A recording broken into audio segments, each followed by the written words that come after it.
Subscribe करें और bell दबाएं ताकि कोई खबर रह न जाए।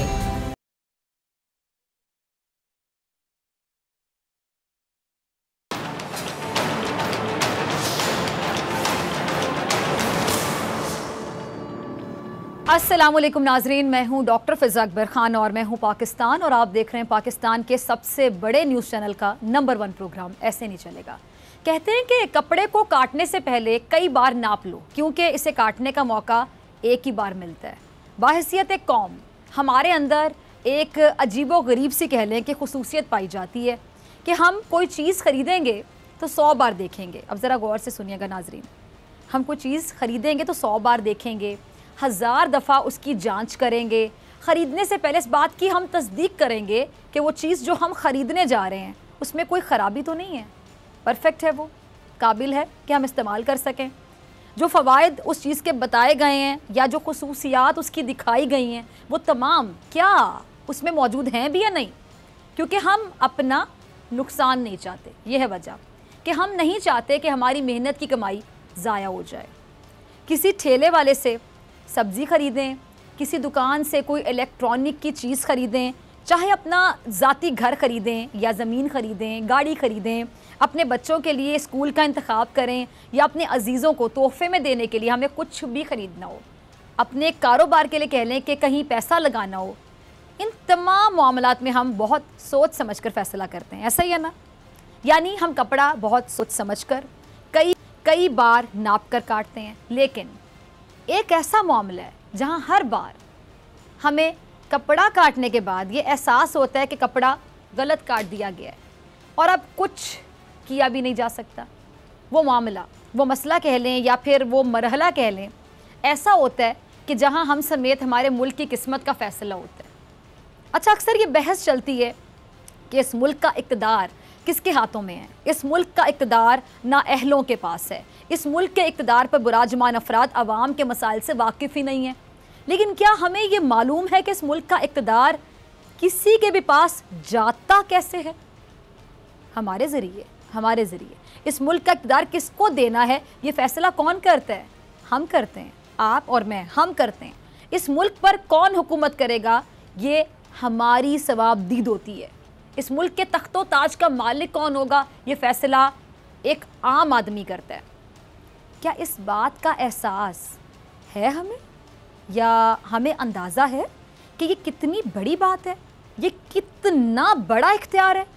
वो लोग जिन्हें हम सियासी इलीट कहते हैं, वो लोग जिन्हें हम सियासी अशराफिया कहते हैं, या वो लोग जिनके काफ़िले गुज़रते हैं तो आवाम काफ़ी घंटों तक इंतज़ार करते रहते हैं, वो लोग जो अपने साथ बड़े बड़े प्रोटोकॉल रखते हैं, वो लोग जिनकी बुलंद इमारतों को देखकर एक आम आदमी हैरान हो जाता है, वो लोग जिनकी एक झलक देखने के लिए लोग बेताब हो जाते हैं, वो लोग जिनकी शाहाना ज़िंदगी को देखकर लोग दंग रह जाते हैं। आपने कभी सोचा कि ये इक़्तिदार तक पहुंचते कैसे हैं, जिन्हें आप फिर देखते रह जाते हैं? इन्हें वहाँ तक पहुँचाता कौन है? आप। ये हमारे ज़रिए वहाँ जाते हैं, मेरे ज़रिए, आपके ज़रिए। ये हक़ हमारे पास होता है, ये फ़ैसला हमें करना होता है कि इस मुल्क का हुक्मरान, अवाम के पैसों का निगहबान, हमारे मुस्तक़बिल का निगरान आखिर कौन होगा, किसे बनाना है।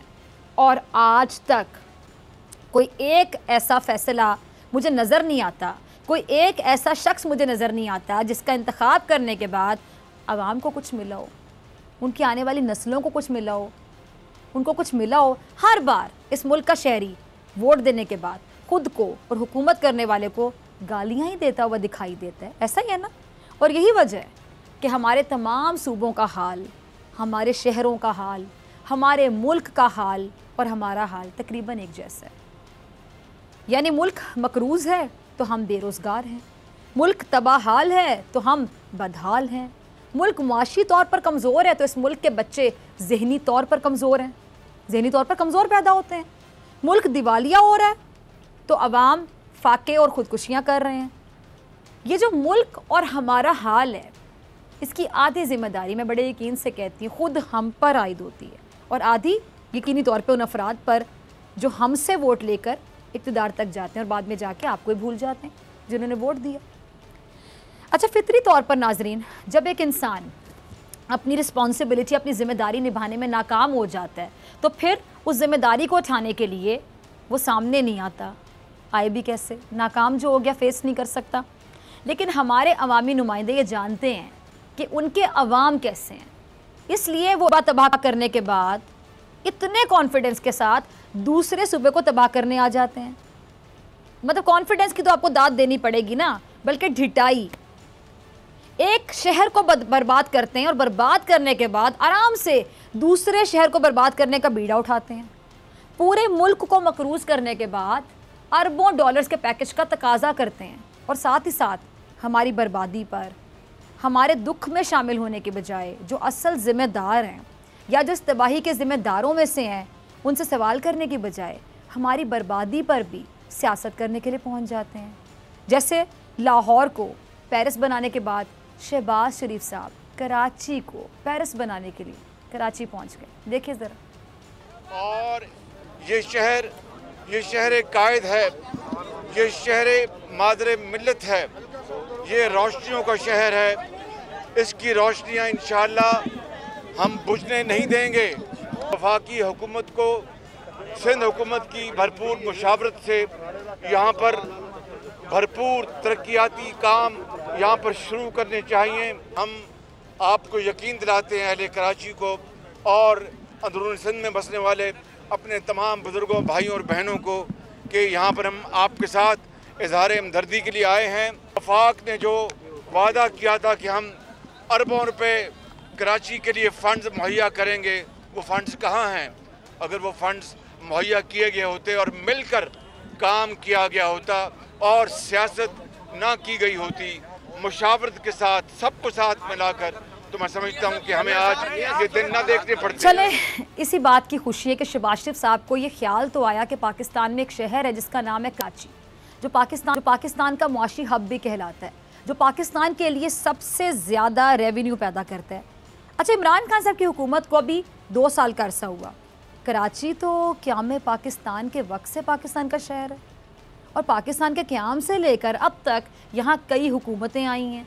3 बार तो शहबाज शरीफ साहब की जमात की हुकूमत रही है और 3 बार पीपल्स पार्टी की हुकूमत रही, और सिंध में आज भी पीपल्स पार्टी की हुकूमत है जो मुसलसल 13 सालों से कायम है।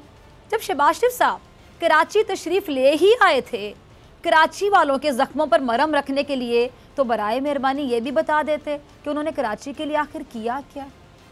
नून लीग ने अपने 5 साल दौरे हुकूमत में सिवाय एक अधूरे ग्रीन लाइन बस के मंसूबे के कराची के लिए आखिर क्या किया? दहशतगर्दी का खात्मा किया? इसका क्रेडिट कौन कौन लेगा?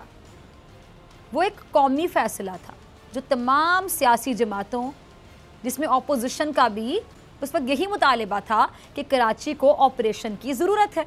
और इसके अलावा मुझे शहबाज शरीफ साहब ये बता दें जो उनकी जमात ने कराची के लिए किया हो, ताकि हम भी थोड़ी तारीफ़ करें। शहबाज शरीफ साहब, वाह क्या बात है आपकी, कराची से वाकई बड़ी मोहब्बत करते हैं आप।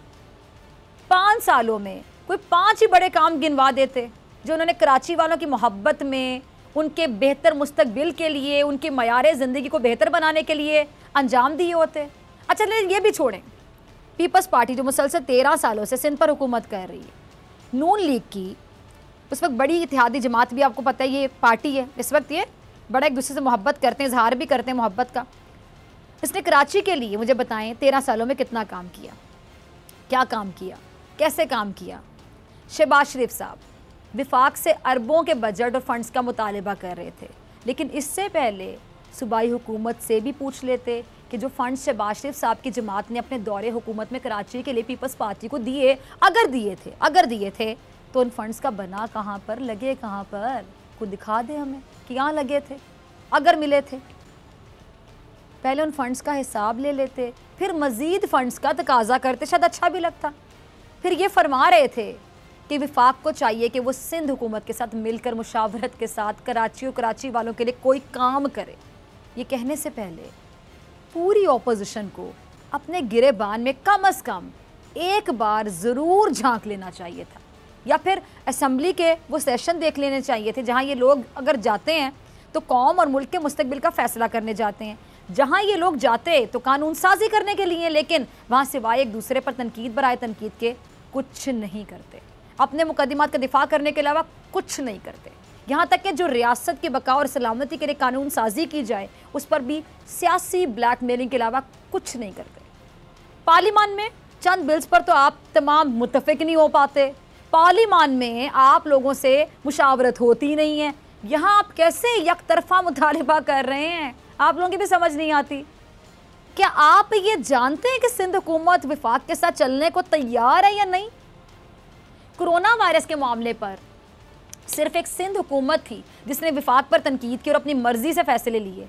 वो फैसले जब उनके गले पड़ने लगे तो मजीद तनकीद की।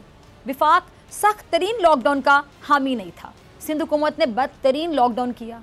और जब बात फाकों तक पहुंच गई, जब बात खुदकुशियों तक पहुंच गई, जब कारोबारी लोग बाहर निकलना शुरू हो गए, जब दिहाड़ीदार और मजदूर तबके की बस हो गई, तो फिर सिंध हुकूमत ने लॉकडाउन में नरमी कर दी। अब मुझे बताएं, एक सवाल, सिर्फ एक सवाल, ऐसे माहौल में मुशावरत कैसे हो? कैसे? Is it possible?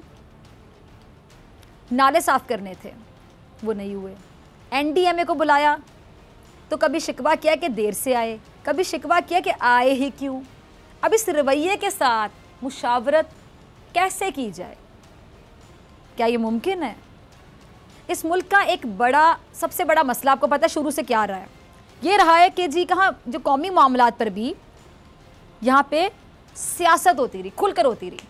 जिन मसाइल पर यकजहती की ज़रूरत थी, जिन मसाइल पर एक पेज पर होना लाजिम था, जो मसाइल कौमी मसाइल थे, उन पर भी यहाँ सियासत की जाती रही। कराची को नज़रअंदाज करने वालों में आप लोग भी शामिल हैं। आप कैसे बरीउज़्ज़मा हो सकते हैं इस चीज़ से? कराची को नज़रअंदाज करने वालों में तो पीपल्स पार्टी भी शामिल है। आप कहते हैं कि बड़ी दूध की धुली पीपल्स पार्टी, क्योंकि आजकल आपको बहुत मोहब्बत है उस पार्टी से। कराची को नज़रअंदाज करने वालों में, बल्कि कराची नज़रअंदाज क्यों, मुझे लफ्ज़ इस्तेमाल करना चाहिए, कराची का बेड़ा गर्क करने वालों में, बेड़ा गर्क करने वालों में एमक्यूएम पाकिस्तान भी शामिल है। कराची पर तजावुज़ात की भरमार हो गई, किसके दौर में हुई? को बताना पसंद करेगा? क्या आपको मौका नहीं मिला था कराची को ठीक करने का? जब रेंजर्स कराची में दहशत गर्दों के खिलाफ ऑपरेशन कर रही थी, उस वक्त आपके पास मौका था। आप कराची में तजावुज़ात के खिलाफ ऑपरेशन करवाते, किसने रोका था आपको? आप कराची के नाले साफ़ करवाते और खाली भी करवाते, किसने रोका था आपको? आप कराची में मौजूद 80% तजावुज़ात के खात्मे के लिए सूबाई हुकूमत के साथ मिलकर इक़दामात करते, क्यों नहीं किए? किसने रोका था? अच्छा, अब आगे ज़रा सुने। लाहौर को एक मेट्रो बस इन्होंने दे दी और कराची को एक अधूरी ग्रीन लाइन पास देकर बस जान छुड़वा ली। अब इसे मेरे ख्याल से ये लोग, इनकी ज़बान में तरक्की कहा जाएगा। तुर्की गए तो बड़ी सी ट्रेन चलती हुई देखी और सोचा कि पाकिस्तान जाऊंगा ना तो पाकिस्तान जाकर यही बनाऊंगा। जापान गए तो बेहतरीन जदीद बसें देखी, सोचा कि पाकिस्तान जाऊंगा अब बस बनानी है सबसे पहले जाके। लंदन गए, जहाज़ देख लिए, सोचा कि पाकिस्तान जाकर यही बनाऊंगा। क्या ऐसे चलता है मुल्क जैसे आप लोग चला रहे हैं? ये चलाते रहे अपने अपने दीवार में। जिन ममालिक में आपकी जायदादें हैं, जहां आपके घर हैं, वो तरक्की याफ्ता ममालिक हैं, इसमें कोई दो राय नहीं है। उन्होंने पहले कौम बनाई है। आप लोगों की तो मेरे ख्याल से गिनती उल्टी है, हिसाब भी उल्टा है। पहले कौमें बनती हैं, अपना विजन तो ठीक करें। पहले कौम बनाई उन ममालिक ने, फिर उस कौम ने कौम बनकर मुल्क बनाया, और फिर मुल्क बनाने के बाद उसको खूबसूरत और जदीद बनाने के लिए ट्रेनें भी बनाई, बसें भी बनाई, पुल भी बनाए, बहुत कुछ बनाए। आप बाहर क्या गए? आपकी आंखें ही बाहर आ गईं। नई नई बसें देखकर, ट्रेनें देखकर। पाकिस्तान में भी यही बस और ट्रेन चलाने का आप लोगों ने सोचा? पहले अपनी बनाई गई सड़कें तो देखें। कराची में मौजूद है ना, आप ज़रा कराची का दौरा करें और वहाँ की सड़कें देखें। 5-5 फीट अंदर जा चुकी हैं, गड्ढे पड़ चुके हैं वहाँ पे, टोए टिब्बे खड्डे, पंजाबी में बताऊंगी मैं आपको, टोए टिब्बे खड्डे पड़े हुए सड़कों पर, तालाब बन चुकी हैं वो सड़कें। और आप चले थे यहाँ पर जदीद तरीन क्या बसें और ट्रेनें चलाने। पूछे ज़रा इनसे कोई, ये इन लोगों की सोच। पहले निज़ाम तो बेहतर कर लो अल्लाह के बंदो, पहले लोगों का मेयार ज़िंदगी तो बेहतर कर लो, पहले लोगों को इस काबिल तो बना लो कि वो इतना कमा सकेंगे, वो ऐसी लग्जरीज भी बेचारे अफोर्ड करने का सोच सकें, लग्जरीज अफोर्ड करने के काबिल हो सकें। यहाँ रोटी की है और आप लोग क्या बांट रहे हैं? एलईडी। پھر شہباز شریف صاحب نے تو کراچی آ کر اپنا فرض کہتے ہیں نا پورا کر دیا. شہباز شریف صاحب کے جو مشیر ہیں, ساتھی ہیں, قریبی ہیں, وہ کراچی آ کر بھی اپنے کاموں میں لگے ہوئے ہیں, اپنے کاموں میں. شہباز شریف صاحب نے آج واضح طور پہ کہا کہ یہ وقت نہ سیاست کا ہے اور نہ مخالفت کا ہے, لیکن ان کے ساتھ آنے والے کیا کر رہے ہیں ذرا خود ہی دیکھ لیں. ملک کی معیشت تباہ ہو چکی ہے, ملک کی سیاست پراگندہ کی جا رہی ہے, ملک میں انتشار کو فروغ دیا جا رہا ہے, اور ملک کی خارجہ پالیسی بھی اس مقام پر پہنچا دی گئی ہے کہ آج کشمیر کے عوام پاکستان کی طرف دیکھ رہے ہیں, اور ہماری حکومت کو 1 سال سے زیادہ گزر گیا ہے, سمجھ نہیں آ رہی کہ اس نے کرنا کیا ہے. رہبر کمیٹی کے بعد آل پارٹیز کانفرنس کا انعقاد کیا جائے گا, اور رہبر کمیٹی اس کی تفصیلات طے کرے گی, جس کے نتیجے میں ملک کی اپوزیشن جماعتیں مل کر مستقبل کے لاہے عمل کا فیصلہ کریں گی. اچھا جی, اب ان لوگوں کو نا شاید خود نہیں معلوم کہ انہیں آخر کرنا کیا ہے. ان کی پارٹی کے صدر شہباز شریف صاحب ایئرپورٹ پر اترتے فرماتے ہیں کہ یہ وقت نہ سیاست کا نہ مخالفت کا, یہ وقت مل کر چلنے کا ہے. اور احسن اقبال صاحب یہاں وہی راگ الاپ رہے ہیں جو وہ عمران خان کے حکومت کے آنے میں پہلے دن سے, آپ کو پتہ ہے آنے کے بعد جو پہلا دن ہے تب سے الاپ رہے ہیں. یہاں جا کے بھی ان کو چین نہیں. ان کی پارٹی کے صدر کہتے ہیں کہ سب کو ساتھ مل کر چلنا چاہیے, اور احسن اقبال صاحب رہبر کمیٹی, APC, احتجاج, حکومت گرانے کی باتیں کر رہے ہیں. یہ سب تو آپ لوگ کہیں بھی بیٹھ کے کر سکتے ہیں نا اللہ کے بندو, اس کے لیے کراچی آنے کی کیا ضرورت تھی؟ مجھے یہ بتا دیں کہ ملک کی معیشت آپ کہتے ہیں کامیاب ہوئی, تو کب ہوئی تھی کامیاب؟ کب ہوئی کامیاب؟ صرف اعداد و شمار کی بات کریں نا تو وہ کامیابی وہیں تک رہی. ٹھوس بات کریں, دلیل کے ساتھ بات کریں, آرگومنٹ کے ساتھ بات کریں, وہ بات کریں جس کا سب سے بڑھ کے عوام کو فائدہ ہو. اگر یہ کہتے ہیں کہ ان کے دور حکومت میں مہنگائی کم تھی, تو پیپلز پارٹی کی حکومت ان سے بہتر تھی, کیونکہ ان کے دور حکومت میں مہنگائی نون لیگ کے دور حکومت سے اور بھی کم تھی. اور اگر یہی معیار رکھا جائے, یہ سٹینڈرڈ رکھا جائے, تو پھر پرویز مشرف صاحب کی حکومت ان دونوں حکومتوں سے بہتر تھی, کیونکہ پرویز مشرف صاحب کے دور میں, ان کے دور حکومت میں پیٹرول, دودھ, آٹا, چینی, دالوں اور ڈالر کی قیمت پیپلز پارٹی اور نون لیگ دونوں کے ادوار سے کم تھی. بلکہ پرویز مشرف صاحب کے دور حکومت میں تو پاکستان جو سٹیل مل ہے, جس کا اب باقاعدہ جنازہ پڑھنا بس باقی رہ گیا, جس کی تباہی شروع ہوئی پیپلز پارٹی کے دور میں اور جس کو دفن کرنے کی نوبت آئی نون لیگ کے دور میں, وہ بھی منافع میں جا رہی تھی مشرف صاحب کے دور میں. کیا ملک کا قرضہ اتار کر گئے تھے آپ لوگ؟ کبھی یہ بتانا پسند کریں گے؟ پتہ نہیں کس منہ سے آپ لوگ باتیں کرتے ہیں اتنی بڑی بڑی. کیا سرکاری ادارے منافع میں چھوڑ کر گئے تھے آپ لوگ؟ کتنے ڈیمز بنا کر گئے تھے آپ لوگ؟ یہ بتا دیں کبھی. کراچی آئے ہیں نا, چلے کراچی کی بات کریں نا. کراچی میں پانی کی قلت سالوں سے ہے, اور آپ لوگوں نے کیا کیا اپنے ادوار میں؟ کیا دور کیا اپنی قلت؟ کراچی میں سیوریج کا نظام بہت بدتر ہے, ٹھیک کیا آپ لوگوں نے؟ کبھی سوچا آپ لوگوں نے؟ کراچی میں باقاعدہ ٹینکر مافیا کا راج ہے, کبھی ختم کیا آپ لوگوں نے؟ کراچی میں گندگی کا ڈھیر ہے, کم کیا آپ لوگوں نے؟ کراچی باقاعدہ مسائل کا انبار بنتا گیا, کیا کیا آپ لوگوں نے سیاست کرنے کے علاوہ؟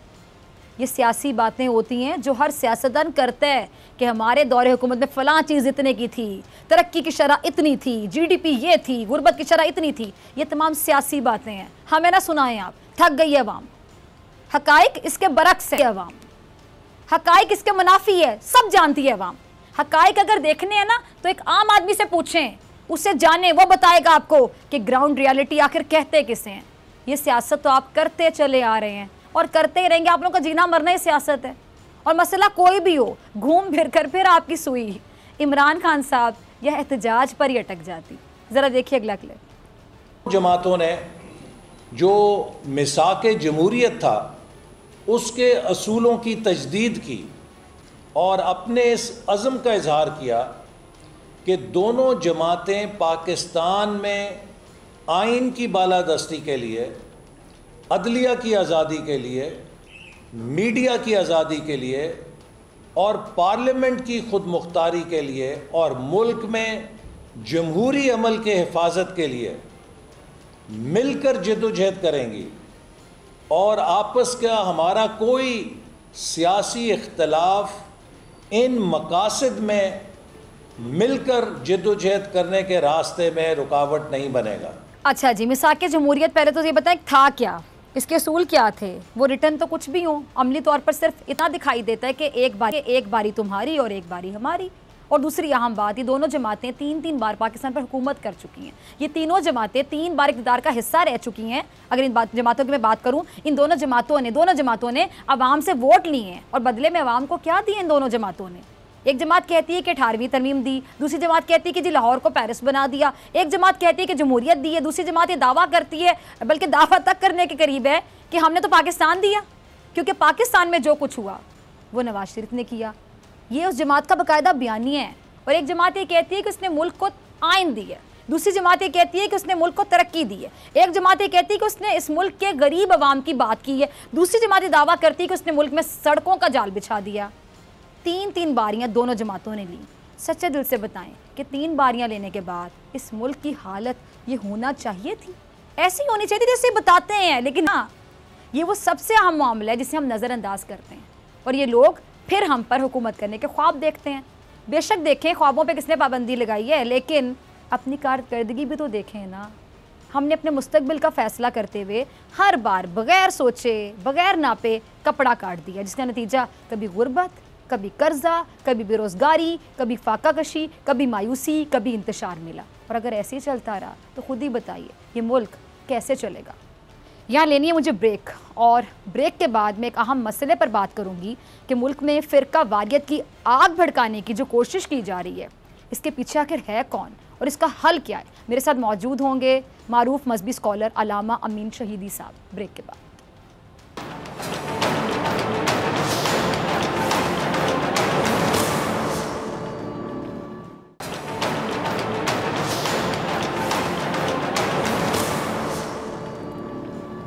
ویلکم بیک ناظرین۔ اسلام امن، محبت اور بھائی چارے کا درس دیتا ہے۔ اسلام کو ایک مکمل ضابطہ حیات اسی لیے کہا گیا ہے کہ اس میں جانوروں تک کے حقوق کی بات کی گئی ہے۔ اسلام ایک مکمل کامل دین ہے کیونکہ اس میں انسانیت کی بات کی گئی۔ اچھا، پاکستان ہمارا ملک ایک اسلامی جمہوری ریاست ہے، اور ہم نے دیکھا ہے کہ اس ملک میں اسلام کے نام پر قتل و غارت گری ہوئی۔ ہم نے یہ بھی دیکھا کہ اس ملک میں فرقہ واریت کی آگ بھی بھڑکائی گئی۔ ہم نے یہ بھی دیکھا کہ اس ملک میں کفر کے فتوے بھی دیے جاتے رہے۔ بے شک وہ لوگ جو ایسے کاموں میں ملوث رہے ہیں ان کا اسلامی تعلیمات سے دور دور تک کوئی تعلق نہیں ہے۔ جو افراد نبی صلی اللہ علیہ وآلہ وسلم، اہل بیت علیہ السلام اور اصحاب رسول کی نشان میں گستاخی کرنے کا سوچے بھی، وہ کسی طور پر بھی اسلام کی نمائندگی نہیں کر سکتا۔ کہتے ہیں کہ دہشت گردی کا کوئی مذہب نہیں ہوتا۔ جو لوگ اس ملک میں اللہ اکبر کہہ کر لوگوں کے گلے کاٹتے رہے، وہ مسلمان تو کیا انسان بھی نہیں تھے۔ اور اسی طرح وہ لوگ جو اہل بیت اور اصحاب رسول سے متعلق نازیبا کلمات کہتے ہیں، وہ بھی اسلام اور مسلمان کے کھلے دشمن ہیں۔ اور پاکستان میں لگی فرقہ واریت کی آگ پر ابھی قابو ہی پایا گیا تھا کہ ایک بار پھر ایسی فضا بنتی ہوئی دکھائی دے رہی ہے، ایک بار پھر انتشار پھیلانے کی کوشش نظر آ رہی ہے، ایک بار پھر یہ خطرہ محسوس ہو رہا ہے کہ اس ملک میں فرقہ واریت دوبارہ خدا نخواستہ کسی معصوم کی جان نہ لے لے۔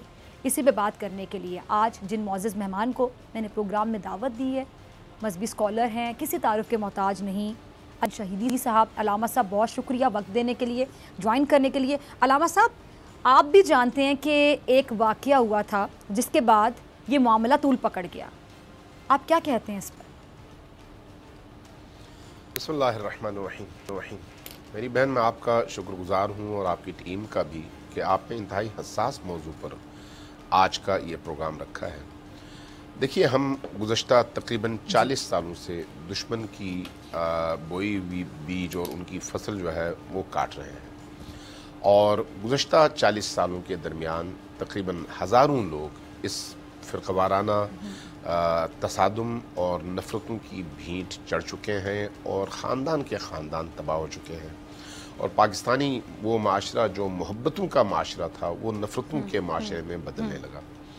گزشتہ اگر 4 سے 5 سال دیکھیں تو اس میں پالیسیز بدلیں، اور خصوصی طور پر جب سے جنرل باجوہ آئے انہوں نے پالیسیز واقعی تبدیل کی، اور اس کا نتیجہ یہ ہے کہ ایک پاکستان کے حوالے سے ایک ایسی دستاویز تیار ہوئی جس میں تمام فرقوں اور تمام مسالک کے علماء نے سائن کر دیے۔ اب اس کے بعد یہ کہنا کہ ایک واقعے سے، جیسے ابھی آپ نے اشارہ کیا، ایک واقعہ ہوا اور اس کے بعد یہ طول کھینچ گیا، نہیں، ایسا نہیں ہے۔ ہم جو دیکھ رہے ہیں وہ یہ ہے کہ جن عناصر کی اس دوران میں بیخکنی ہوئی ہے، ان کا سر جھک گیا ہے، ان کو موقع کی تلاش بھی تھی، اور ان کی زندگی کی اگر ڈوریں چلتی ہیں تو وہ تب چلتی ہیں جب پاکستان میں فرقہ وارانہ فضا قائم ہو۔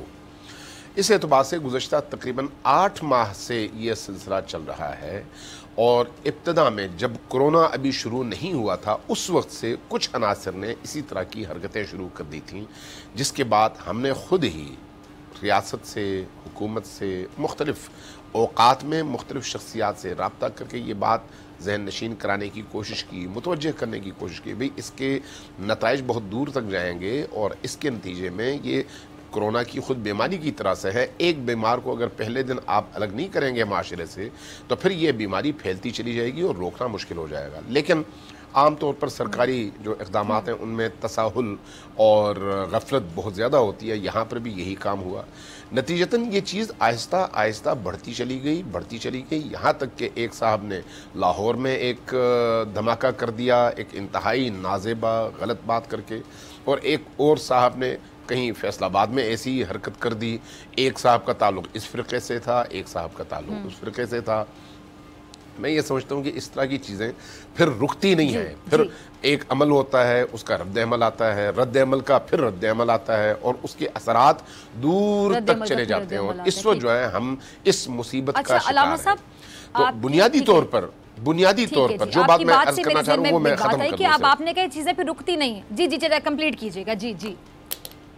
جی، تو جو اس وقت ہمیں مشکل درپیش ہے وہ یہ ہے کہ جو معتدل علماء کرام ہیں وہ بیچارے کٹہرے میں کھڑے ہیں، اور جو تخریب کاری کرتے ہیں، ذہنی طور پر تخریب کاری کرتے ہیں، ذہنی دہشت گردی کرتے ہیں، اور معاشرے کے اندر لوگوں کی جانوں کو نہیں بلکہ لوگوں کی فکروں کو خودکش حملوں کا نشانہ بناتے ہیں، وہ اس وقت ہیرو بنتے ہیں، چونکہ ان کی دال روٹی اسی سے چلتی ہے۔ آپ ذرا غور کیجئے گا، ایک ہفتے پہلے جمعے کی نماز میں جامعۃ علوم اسلامیہ دارالعلوم کراچی میں مفتی رفیع عثمانی صاحب نے خطبہ دیا، اور خطبے میں انہوں نے شیعہ سنی بھائی چارے پر بات کی۔ انہوں نے کہا کہ محرم قریب ہے، اس لیے جو ہے ہمیں دہشت گردانہ جذبات کو روکنے کے لیے اس بھائی چارے کی فضا کو مضبوط کرنا چاہیے۔ انہوں نے کہا شیعہ ہمارے بھائی ہیں، ہم ان کے بھائی ہیں، اس لیے جو ہے اس موقع پر ہمیں دین کی تعلیمات کو عام کرنا چاہیے۔ کتنی خوبصورت اور کتنا ہی واضح بیان تھا، لیکن آپ دیکھیے اس کے فوراً بعد جو رد عمل آیا وہ رد عمل یہ آیا کہ بھئی آپ بھی کافر ہو گئے، آپ بھی اسلام سے خارج ہو گئے، آپ بھی دین کے دشمن ہو گئے۔ کیوں؟ آپ نے ایسی مصالحانہ بات کیوں کی، مسالمت آمیز بات کیوں کی، مذہبی اور فرقہ وارانہ ہم آہنگی کی بات کیوں کی؟ نتیجتاً آپ یہ دیکھیں گے جو معتدل شخصیت یہ بات کر رہی تھی اس کو اپنی بات کی وضاحت میں دوبارہ ہتھیار ڈالنے پڑ گئے کہ نہیں میری مراد یہ نہیں تھی، میری مراد یہ تھی، میں یہ چاہ رہا تھا، میں یہ کہنا چاہ رہا تھا۔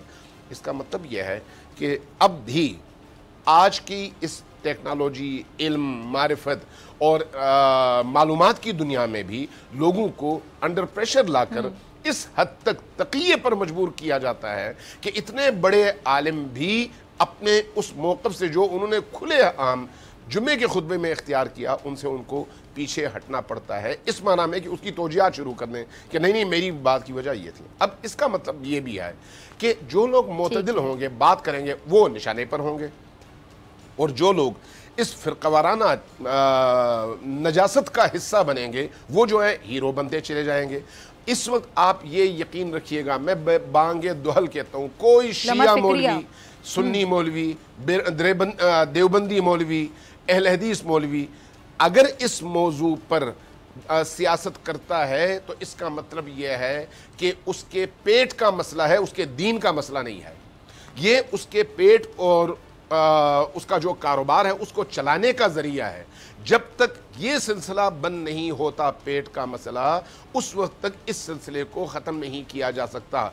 आपके इल्म में होगा, अपने रिपोर्टर से पूछ लीजिएगा कि हफ्ता पहले जब इजलास में, सरकारी आला तरीन इजलास में, बाज़ वज़रा ने ये मौजू उठाया था कि भाई हमें ये मालूमात हैं कि कुछ हमसाया अरब और हमारे करीबी मगरबी ममालिक से फंडेड लोग पाकिस्तान के अंदर इस मुहर्रम में इस तरह की एक्टिविटीज़ करना चाह रहे हैं और करना शुरू कर चुके हैं। तो एजेंसीज़ ने उनसे कहा था कि हम सारा मॉनिटर कर रहे हैं और 300 अफराद की हमने लिस्ट बनाई। जैसे ही सोशल मीडिया पे ऐसी कोई बात होगी हम उन सबको डिटेन कर लेंगे। अब मेरा सवाल यह है कि अब तक वो डिटेन क्यों नहीं हुए, ऐसे लोगों को पकड़ा क्यों नहीं गया? वो लोग जो इस मुल्क के अंदर दूसरों के मुकद्दसात का मजाक उड़ाते हैं, निशाना बनाते हैं, उनको रोका क्यों नहीं जाता?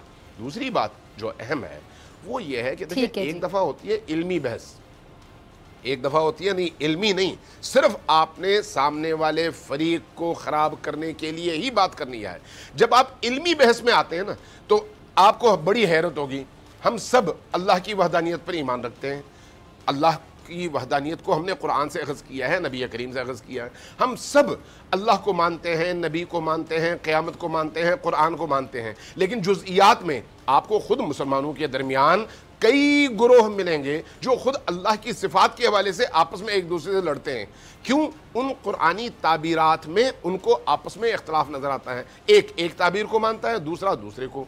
यही कैफियत रसूलुल्लाह के हवाले से है। जब कुरान की बात आएगी तो क्या ये मुआशरा मज़ीद किसी फ़िरका वारियती भिड़ चढ़ने का मुतहम्मिल हो सकता है?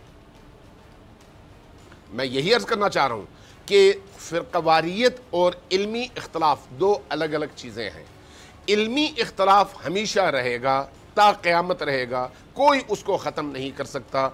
इल्मी इख्तलाफ साहबे कराम के दरमियान भी रहा, इल्मी इख्तलाफ ताबईन के दरमियान भी रहा, लेकिन इल्मी इख्तलाफ ने जब सियासत का रंग अपना लिया तो फिर साहबा के दरमियान में भी कत्ल आम शुरू हो गया और ताबईन के दरमियान में भी करबला का वाक़या उसी का नतीजा है।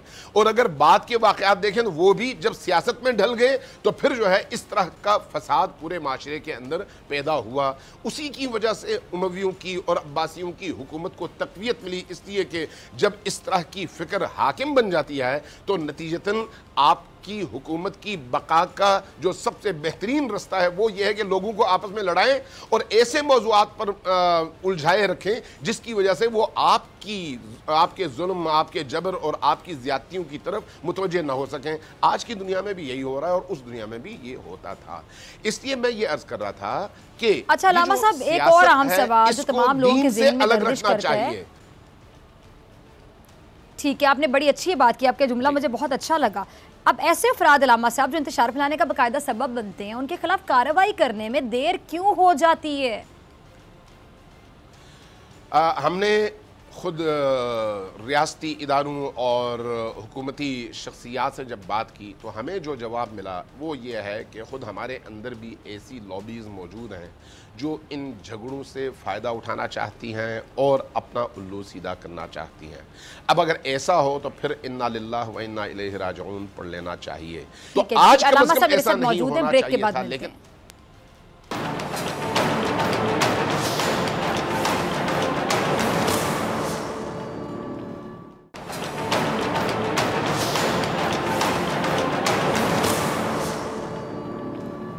वेलकम बैक नाजरीन। अलामा अमीन शहीदी साहब मेरे साथ मौजूद है। अलामा साहब एक बार फिर से वार्म वेलकम। मुझे ब्रेक पे जाना था और बहुत ही एक सेंसिटिव इशू जो हम डिस्कस कर रहे हैं। अलामा साहब, जैसा कि आपने बड़ा डिटेल में बताया कि मुझे आपका एक पॉइंट बहुत अच्छा लगा, बड़ा गहरा पॉइंट, कि जो लोग इंतशार फैलाने की कोशिश करते हैं मज़हब के नाम पर, उनका मसला बेसिकली दीन नहीं है, पेट का मसला है, यानी मसला पेट का है। अच्छा अलामा साहब, अफसोस के साथ कहूँगी कि कुछ दिन पहले आपने देखा होगा कि एक निजी टीवी चैनल ने भी कुछ ऐसा मवाद नशर कर दिया था और बड़ा अफसोस हुआ मुझे, ट्विटर पर ट्रेंड करता रहा। पैमरा ने भी नोटिस लिया इस बात का कि एक रिस्पॉन्सिबिलिटी की बात है, बहुत बड़ी जिम्मेदारी है कि आप एक टीवी चैनल चला रहे हैं और आप क्या दिखा रहे हैं अपनी टीवी चैनल पर, इससे इंतशार फैल सकता है और ना जाने क्या क्या कुछ हो सकता है, खून खराबा हो सकता है। और जो ऐसी तकारीर भी करते हैं लोग उस चैनल के अलावा, मैं बाकी लोगों की भी बात करना चाहूँगी जो भरे मजमे में बैठ के ऐसा इंतशार फैलाने की कोशिश करते हैं, उनके खिलाफ कोई ठोस एक्शन क्यों नहीं लिया जाता कि किसी को कैफरे किरदार तक पहुंचाया जाए ताकि पता चले कि बहुत बड़ा जुर्म है, इसकी बहुत बड़ी सजा है, ये मुआशरे में इंतशार फैलाया जा रहा है, खून खराबा हो सकता है, कुछ भी हो सकता है। आपकी बात दुरुस्त है। मैं इस हवाले से दो बातें अर्ज करूँगा। देखिए, एक जिस चैनल की आपने बात की उसने तो एक अरबी गुफ्तगू या दुआ या जो भी था, बद्दुआ, उसको उसने नशर किया। शायद जिसने नशर किया उसको ख़ुद भी ना पता होगी वो क्या नशर कर रहा है और जो सुन रहा है उसको भी ना पता होगी क्या सुन रहा है। लेकिन हम मजमूई तौर पर अपने आज के दौर में सोशल मीडिया के अंदर, फेसबुक के अंदर, यूट्यूब के अंदर कितनी ऐसी तकरीरें देखते हैं जिनमें से हर तकरीर एक पूरे माशरे को जलाने के लिए काफ़ी होती है। तो इसका मतलब यह है कि मजमूई तौर पर हमारे यहाँ मीडिया, चाहे वो इलेक्ट्रॉनिक हो, चाहे वो सोशल हो, चाहे वो प्रिंट हो, उनके लिए जो रेगुलेटरी अथॉरिटी है वो उस तरह से कामयाब नहीं है। हमने कितनी दफ़ा यूट्यूब पे मौजूद मवाद के ख़िलाफ़ बात की, इसको बंद करें, क्यों नहीं किया जाता? क्यों, जबकि उसको देखने वालों की तादाद मिलियंस में है, मिलियंस में। इस वक्त भी उसी से भरपूर इस्तेफादा होता है। इस वक्त आप देख लेना कि ख़ुद सोशल मीडिया के ज़रिए से कितनी ज़्यादा नफरत फैलती है। कल ट्रेंड चलाया गया काफिर का, तो क्या ये हुकूमत के इल्म में नहीं है? क्या ये मीडिया नहीं है? क्या उससे करोड़ों लोग मुतासिर नहीं होते? क्यों? तो इसका मतलब यह है कि हुकूमत अपनी जिम्मेदारियाँ अदा करने में या कमिटेड नहीं है। अगर कमिटेड है तो फिर आलमी ताकतों की बनाई हुई जंजीरों में इतनी जकड़ी हुई है कि इस तरह के तमाम मवारिद को देखने के बावजूद खामोश है। अब जो मैं अर्ज करना चाह रहा हूँ वो ये है कि देखिए, असल मसला लोकल नहीं है, ये आलमी सियासत का मौजू है। इस वक्त पूरी दुनिया की तवज्जो फ़लस्तीन की तरफ है, पूरी दुनिया की तवज्जो फ़लस्तीनी मज़लूम अवाम के खून की कीमत लगाए जाने वाले उस मुआहदे पर है।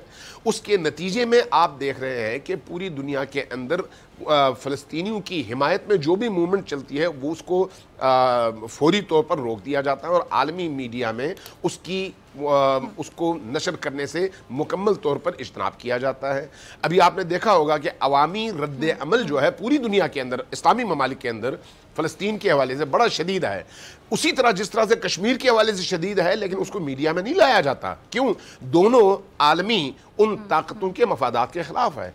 लिहाजा आपने देखा होगा कि जिस दिन इसराइली तैयारा 971 इधर अबू ज़हबी में आता है, दुबई में आता है, तो उसी दिन यूएई के अंदर 2 धमाके होते हैं, लेकिन बाद में वो ब्लैकआउट हो जाता है। जो खबरें इस वक्त इसराइल के खिलाफ आती हैं वो ब्लैकआउट हो जाती हैं।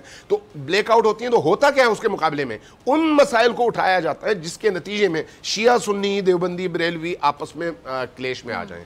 क्यों? इसलिए कि इसके नतीजे में मुसलमान तबाह होते हैं, उसके नतीजे में इसराइलियों को जिंदगी मिलती है। लिहाजा ये उस बड़े मंसूबे का एक हिस्सा है कि लोगों को आपस में उलझाया जाए, फ़िरक़ावाराना उन मसाइल में उलझाया जाए। इसमें कुछ लोग पेड हैं और वो पेड लेकर ये काम करते हैं। से भाईचारे का, इत्तेहाद का पैगाम जाए, लेकिन जो लोग नफरत फैलाते हैं उस मंबर पे बैठने की, उनको इजाजत कौन देता है? उस मंबर पर उनको बैठने क्यों दिया जाता है? मसला ये नहीं है कि बैठने क्यों दिया जाता है, चूंकि अवाम है ना, अवाम को तो नहीं पता। लेकिन जब गवर्नमेंट को पता है कि एक शख्स यूट्यूब पे उसके मुख्तलिफ ऐसे मैटर्स मौजूद हैं जिसकी बुनियाद पर वो नफरतें फैलाता है, तो उसको पाबंद क्यों नहीं किया जाता? अब देखिए, इस्लामाबाद जैसे शहर में, लाहौर जैसे शहर में जब लिस्ट आती है तो लिस्ट में ऐसे लोगों का नाम आता है जिनका दूर दूर तक दहशतगर्दी से ताल्लुक नहीं होता, फ़िरक़ावाराना फ़ज़ा बनाने से ताल्लुक नहीं होता। कुछ तो ऐसे नाम होते हैं जिन्होंने कभी मेंबर का मुंह भी नहीं देखा, लेकिन बड़ा नाम है तो चलो डाल दो ताकि लोगों को सेटिस्फाई किया जा सके, मुखालिफ फरीक को। ये سیاست ہے یہ اصلاح نہیں ہے. جب تک ہم اس طرح کے ناسور کا خاتمہ نہیں کرتے جو ہمارے اپنے اندر اور ریاستی اداروں میں ہیں, تب تک یہ مسئلہ حل نہیں ہو سکتا. اس کا طریقہ یہی ہے کہ جو بھی شخص کسی بھی ایسی ایکٹیویٹی میں جس کا تعلق قانون کے حوالے سے پامالی سے ہو, یعنی قانون پامال کرتا ہو وہ, اور دہشت گردی کو, شدت پسندی کو فروغ دیتا ہو, ایسے لوگوں کو جب تک نہ پکڑا جائے اور بے گناہوں کے ساتھ اس طرح کا سلوک چھوڑ نہ دیا جائے, تب تک یہ سلسلہ چلتا رہے گا. اب مجھے یہ بتائیں کہ اگر کوئی شخص بے بانگ دہل کافر کے ٹرینڈ چلاتا ہے, تو مجھے یہ بتائیں کیا یہ قانوناً پاکستان کے اندر جرم ہے یا نہیں؟ 24 گھنٹے گزر گئے. اچھا علامہ صاحب, میرا ایک سوال اسی سے ریلیٹڈ, آپ نے بات وہ چھیڑ دی, وقت کی کمی ہے, میں چاہتی ہوں میں آپ کی موجودگی کا فائدہ اٹھاؤں. ایک بہت عام سوال ہے میرے ذہن میں, بہت سے لوگ اس کا جواب جاننا چاہ رہے ہوں گے یقینی طور پہ, کہ کسی کے انفرادی جرم پر, مطلب آپ میرے پوائنٹ کو ذرا غور سے سنیے گا, کسی کے انفرادی جرم پر پورے طبقے کو یا پورے فرقے کو نشانہ بنا لینا, یہ کسی پر کفر کے فتوے لگانا کہ فلاں تو کافر ہے, یہ تو کافر ہے, یہ بھی تو اسلام کے خلاف ہے اور قانوناً بھی جرم ہے. یہ کون لوگ ہیں جو موقع کی تلاش میں ہوتے ہیں اور کفر کے فتوے بانٹ رہے ہوتے ہیں؟ آپ نے بڑا بہترین سوال کیا ہے, بڑا قیمتی سوال کیا ہے. پہلا سوال تو یہ ہے کہ کفر کے فتوے دینے کی تمہیں اجازت کس نے دی؟ کیا قرآن نے؟ نہیں.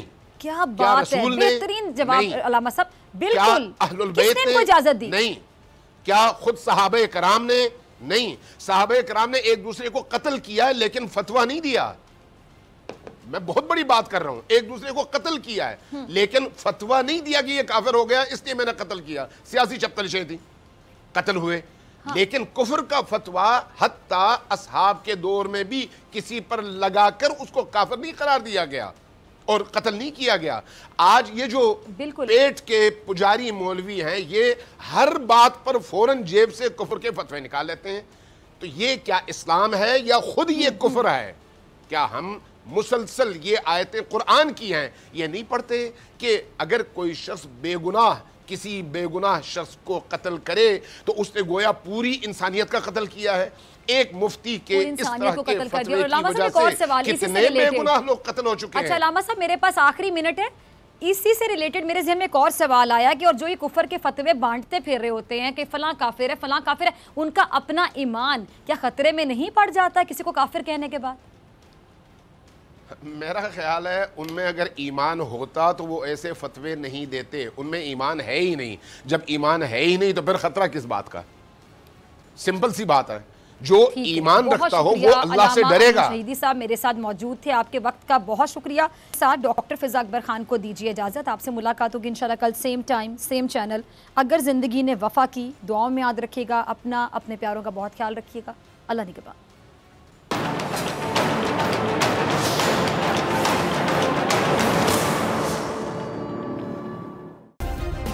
سبسکرائب کریں اور بیل دبائیں تاکہ کوئی خبر رہ نہ جائے.